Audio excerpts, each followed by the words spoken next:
Well, hi there, and welcome to Side Hustle Hero, the show that is laser focused to inspire you to take action to kickstart or to scale your side hustle income streams. I'm your host, Joan, author of The Way Success Works. If you've been caught in the loop of envisioning a new side hustle to start or scale, only to find yourself stuck in the thinking about it phase or planning phase, you are so in the right place. In this episode, we're diving deep into the treasure trove of wisdom shared by our side hustle heroes over the past year. These are not just any tips. These are the crème de la crème, the best of the best that they've imparted when asked, what's your best tip to help others start or grow their side hustle? I've sifted through them all, and these are designed to ignite your journey and propel you to action. It's time to turn your aspirations into achievements. So let's do this. First up, we have the incredible Kibo, aka Mike Burton, the rapper extraordinaire from episode 42. His uplifting and powerful lyrics have not only earned him acclaim, but also over $500,000 on the Fiverr platform, creating personalized rap lyrics and music for clients. This clip may be just what you need to hear to persevere.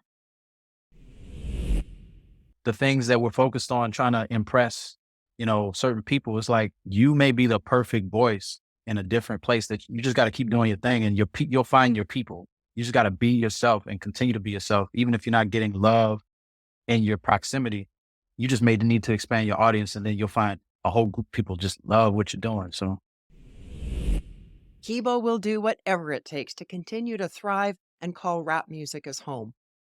What's the level of commitment you have for your side hustle? When we want to embark on a new venture, regardless of what it is, fear often prevents us from moving forward. Next on our journey is Gina Scarpa, the voice actor sensation featured in episode 35. She's voiced for Nintendo, The Walking Dead, Xfinity, Colgate, M&M's, the list goes on. Here's her advice for overcoming fear and taking the plunge. The biggest thing is to just stop being afraid, because I wish that I had had the confidence in myself to do this a long time ago, but I was sort of swayed by the opinions of people around me and even the way I felt about myself.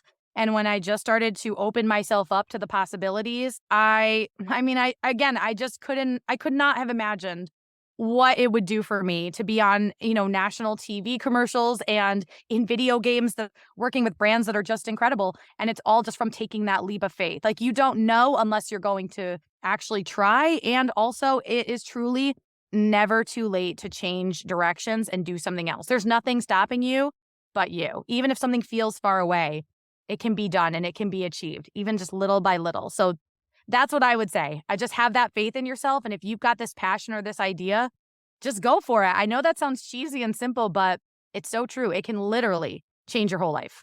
I was just going to say, it certainly has changed yours. Oh my gosh, in more ways than I could even spend on this podcast telling you, I swear. Gina Scarpa's journey reminds us that overcoming fear is key to unlocking extraordinary opportunities in our side hustles. When we're in fear, we can come up with all sorts of excuses as to why we shouldn't move forward with our idea. Rachel Jimenez will have none of that. She didn't wait until she felt totally prepared, totally self-assured that everything was perfect prior to uploading her first digital product. Instead, Rachel went ahead and launched her Etsy shop.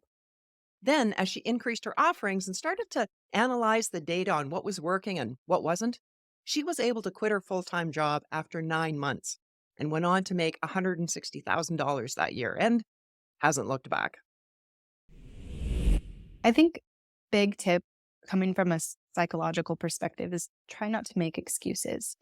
So our brains are so powerful and they're such amazing problem solvers. But if you make an excuse, you kind of take it off of their plate in a way. So if you say, like, I want to achieve X, you know what your goal is. And then you say, but I don't have time. Then your brain's going to be like, great, I don't have to think about that problem because you just made an excuse for it. And so it's just going to take all that energy and put it on some other thing that is possible. On the other hand, if you say, time is a challenge for me, like, you can reword it slightly.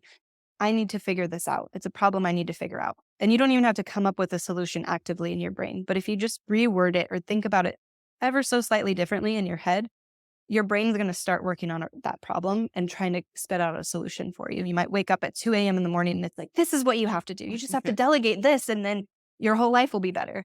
And so I think stop making excuses, because it takes your brain off the hook and it's not going to solve those problems for you. So instead, ask different questions, ask better questions, and you're going to get a lot better output from your mind, and it's going to help you achieve your goals, as opposed to telling you it's not possible and then giving your ego an excuse to just stop. Rachel Jimenez was our side hustle in episode 39, Excelling on Etsy. If you're finding it hard to carve out time for your side hustle, you're going to love what I'm calling her 5-minute strategy. It's at about minute 22 in the episode. It's smart, it's simple, and it works. So if carving out time for your side hustle is an issue for you, you'll want to check it out.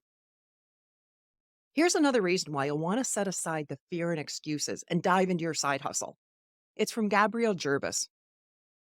She was freaking out about the potential negative consequences AI would have on her work as a freelance writer and copy editor, especially as business started to drop off. But then she knew she needed to jump aboard and figure out how the proliferation of AI could work to her benefit. And figure it out she did. Her agency now brings in over $15,000 a month in revenue. One is just to start. I think Mm. that's a big thing, is that researching, planning, those things don't count as starting. They're great for research, but until you just dive in, it's kind of like a fighter, a boxer. If they're not in the ring, they can only train so much for it, and they'll never know unless they do the actual fight. So I would Mhm. say just begin. You consider the consequences of inaction is one of my favorite lines of what happens in 5-10 years if you didn't do it. So just do it. You only have one life. And then if you don't know where to begin, I would say, rather than try to just Google like how to make a bunch of money, um, or how to get rich overnight, is just to consider your skills. I think everyone has a skill that they can monetize in some way, shape, or form that could lead to other things. So if you're a strong writer, if you're a project manager, even if it's something you've learned in your corporate life or just something you're passionate about, there are a million ways to make money on the internet, but it has to be you. It has to be authentic. So whether that's starting a TikTok channel as a chef, or helping other people, supporting businesses, just consider your skills, because nobody else brings that exact combination of skills to the table. It's true. No one has the unique combination of skills and talents, interests and abilities that you have. Therefore, no one can make the unique contribution that you can. Gabrielle is a digital nomad who splits her time between, well, largely the US and Thailand. If you have any concerns about the negative impact of AI on your work, check out how Gabrielle pivoted in our episode 66, From Threat to Thrive, Profiting from AI. The side hustle that you're planning to start and grow and scale may be quite different than something that you've done in the past. And some people may think that you going out and starting something on the side might not be the best idea. And quite naturally, you yourself may be having some doubts. Therefore, be selective with whom you share your side hustle dream. Fortunately, Sam Halburn knew herself well enough not to broadcast her big idea to just anyone. She stepped out, pursued her dream, and today Sam is a QuickBooks Pro advisor. Together with her team of 5, she generates an annual revenue of $500,000. Don't lean on anybody but yourself for support. If you ask someone else's opinion about what you should do, it better be someone in the community, not your husband, not your best friend, not anybody that hasn't actually done it. And you have to believe in you first. When I made these decisions, I consulted nobody, because I didn't want the outside opinions affecting my dream and my vision for myself. And I knew the second somebody was like, "Oh, you shouldn't do that," I'm too much of a rule follower that was going to be like "Oh, maybe they're right. Maybe I shouldn't do this." So I had to jump off the cliff and figure it out for myself. Not everybody functions that way, and some people need that validation. But you have to believe in yourself first, and you have to go for it the way you want it, design it the way you want it, not the way somebody else thinks you should be doing it. Yes. I think that's a huge lesson I had to learn. Is I tried so hard to be a people pleaser that I ended up at times miserable because all I was doing is trying to make everybody around me happy and nobody was worried about if I was happy, including myself. So design the life and the business you want up front. Don't ask other people's opinions about what you should do. Maybe as an industry, yes. Software wise, yes, but not as a business. That's from episode 36, Earning Six Figures as a QuickBooks Pro Advisor. When I first heard Sam say that, I had a flashback to a moment from my early banking days. I was in my very early 20s when I mustered up the courage to tell my boss about my dream of becoming a bank manager. Immediately, he pointed out how young I was and therefore how such a thing was just not possible. He said, regardless of how effective you might be at the job, no one is going to hire a 20-something-year-old bank manager. But you know what? He taught me something really valuable that day. And that was not to share my big goals and dreams with anyone unless I knew they were going to be supportive. Otherwise, there's no value. I welcome someone wanting to challenge me in a constructive way, brainstorm ideas, but this was not that. We continued to work together for a number of years, and I loved his sense of humor and way of interacting with the staff, but any conversation about my big dreams was off the table. Thankfully, by then I understood that that was just his opinion, and I shouldn't let other people's opinions of what I can and can't do alter my goals. And the exact same thing can be said about you. No one has any idea of how much talent and potential and possibility that you have wrapped up inside of you that is yet to be expressed. Eventually, I was offered and accepted the role of bank manager in a Canadian financial institution at the age of 22. But I got to tell you, to this day, I still need and appreciate that voice of someone pushing me and saying, "You can do this. You so got this." I hope my podcast and our side hustle heroes can serve as a weekly reminder to you that you can do this. You so got this. Whatever that this is for you. Because remember, if you can see yourself in your mind's eye already in possession of the good that you desire, it's only a matter of time through focus and dedication and action that you'll experience it in the physical. Or as I like to say, if you can hold it in your head, eventually you can hold it in your hand. There are a lot of dream thieves out there in the world. Many of them have really good intentions. They love you and they don't want to see you disappointed or hurt. They're scared to see you fail. But they may not understand that a failure is, in fact, an incredibly valuable experience, a chance to figure out what doesn't work. Someone who knows that learning from our failures is just part of the path to success is Annalisa DeMarta. Her side hustle that started with buying books for $1 and selling them at a big markup on eBay morphed into a $5 million brand on Amazon. While there are roughly 2.7 million sellers on Amazon, her company, Ridgeline Insights, is in the top 0.0005% of Amazon sellers. If anybody understands selling on Amazon or growing a business, it's Annalisa. I featured Annalisa in episode 65, Mastering Amazon, Vital Tips from a Top Seller. Be realistic. So if you're wondering why you are afraid of taking that next step, I mean, if you're going from like a music teacher to like a rocket scientist, that's going to be a couple of hurdles, right? But I think most of the time that we just get in our own heads, I think it's this fear of failure. So my advice is or my comment to this is you are going to fail. I've failed. So get over it. It's going to happen. That's right? it. Yeah.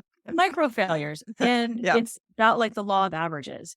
We had this like infinite wall of worry and you got to just start climbing over it. And someone told me this years ago and it stuck with me and it's the way we run our business now is spend a little, learn a lot, or risk a little, learn a lot. And so if you're thinking about making the step into selling on Amazon, it's how can you do this in a calculated way that you feel comfortable with? And maybe a little for you is $50, maybe a little is $10,000. But whatever you're doing, I think it's so important to do that hindsighting, reflect, like, what did you learn? You're going to fail. Like you're going to screw up somewhere. You're going to owe someone some money. You're going to like have something shut down. Like you are going to have some scary things that will occur, or maybe things aren't selling. It's those little micro failures that really allow us to be successful. So I encourage everyone to take the step. Risk tolerance is always a subjective way of risk tolerance is just a subjective way of thinking. But I think, yeah, just be realistic, but spend a little, learn a lot. And one of those times where you risk a little and learn a lot might be in discovering how much of a market there is or isn't for your product or service that you're wanting to start. Trademark attorney Derek Morgan cautions us about this. And by the way, Derek had no interest in the lifestyle of the traditional, conventional life of an attorney, clocking in tons of hours in an office or a cubicle. Instead, together with his trusty laptop, he travels the world, stopping to work wherever there's a strong internet signal.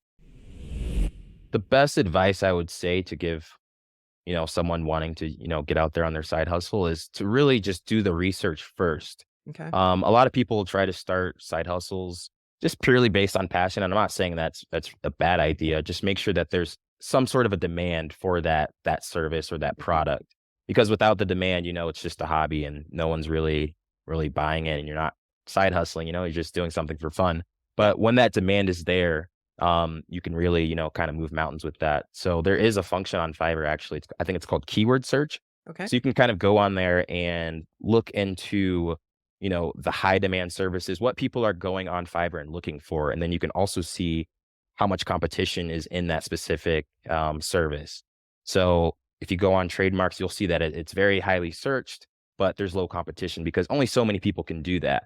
So that's a good, side hustle to kind of get into because, it's in high demand and there's not a lot of people doing it. Right. So I say to really just kind of figure out what's in demand and how you can monetize the skills that you currently have or the ones that you're willing to learn, make those match up and, jump out there and get that side hustle going. Derek Morgan was featured in episode 45. What, when, why to trademark? How strong the demand is for your product or service is one of the 3 elements that my friend and mentor Bob Proctor used to teach. He said the amount you earn will be in direct proportion to these 3 things. The need for what you do, that's not in your hands, that's the marketplace dictating that. Your ability to do it, and the difficulty there will be in replacing you. So if you've determined that the demand is indeed there, then be sure that you're improving your ability to do it on an ongoing basis, weekly, daily, to improve or practice your craft or learn something more about it every day. Because doing that will look after number 3, the difficulty there will be in replacing you. The more effective you become, the more your stock goes up and your income too. It's yet another argument for sticking with something long enough to give it and you a chance. So many of our side hustle heroes speak to this, including Travis King. I featured Travis on a segment about building capital and cash flow from land flipping. About 10 years ago, I heard of land on a podcast about land and land flipping. And it really resonated with me because we had at that point, that's why this is a great show, to be on, because I'm sure your listeners can relate. Like we'd had, I mean, if not dozens, like several side hustles. Yeah. We had been in real estate. We had tried fix and flipped. We had tried rentals, but then we'd also we had flipped campers. We had flipped motor homes, right? We had flipped hunting, like firearms. We had flipped quads, four-wheeler, you know what I'm saying? So we had tried Amazon. I had tried the affiliate thing. So I was no stranger to side hustles Yeah. because I always was trying to find something outside of work to scratch that itch. Even with promotions and pay raises and title changes and all these things, none of it was satisfying or fulfilling, right? So the whole side hustle, I think, was in search of trying to find something that was more in alignment with me and whatever I was seeking, whatever's trying to manifest itself out, right? Yeah.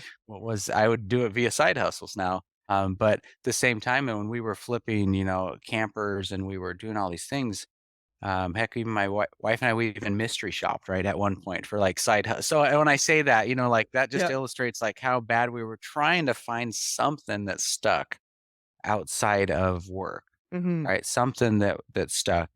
And so when I heard about land and land flipping on a podcast, I just went down that rabbit hole. A lot of us do when we see that shiny new object. The trouble for me is prior to that, there had been a dozen shiny objects. Right.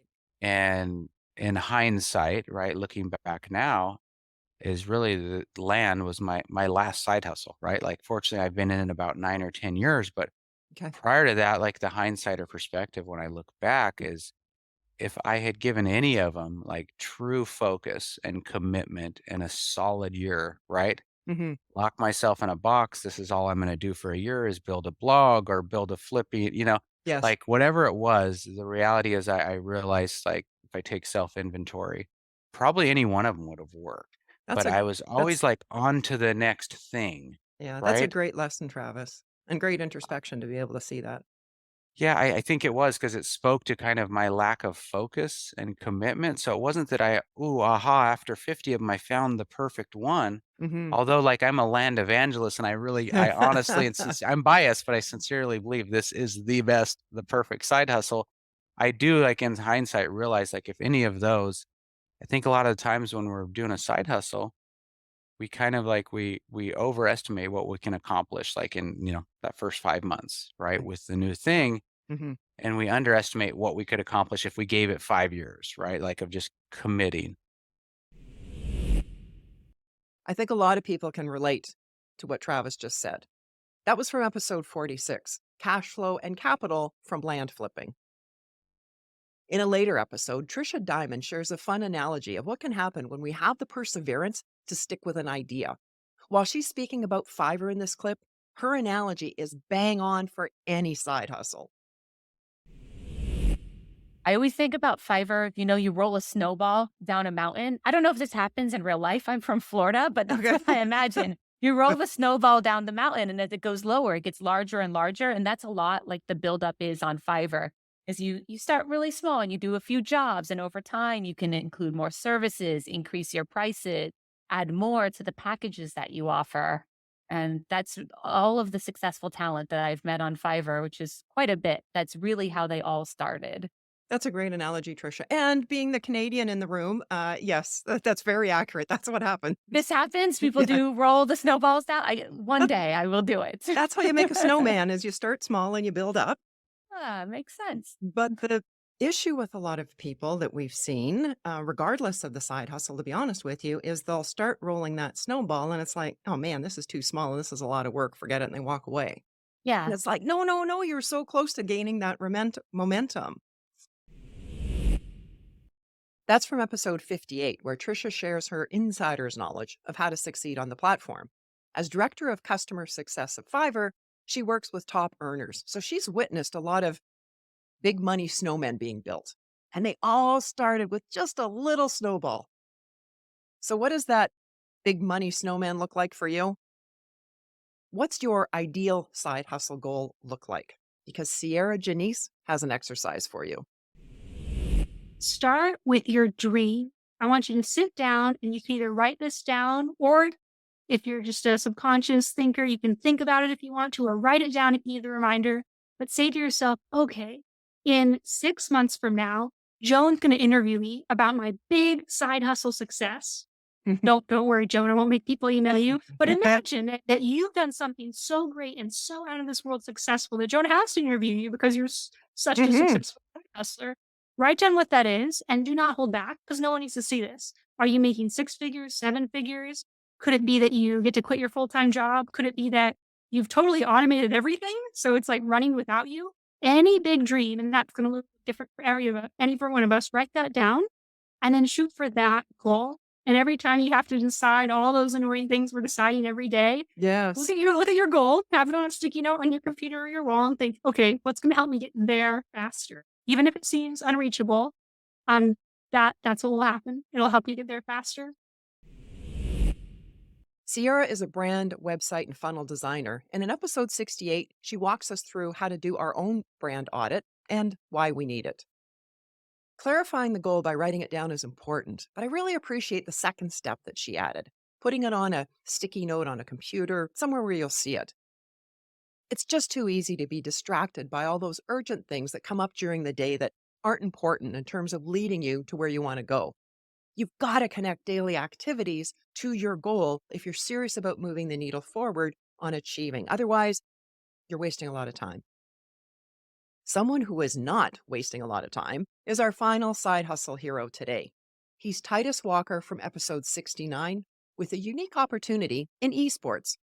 If you're still thinking about whether or not you'll start or scale that side hustle idea of yours, I hope this pushes you to execute now.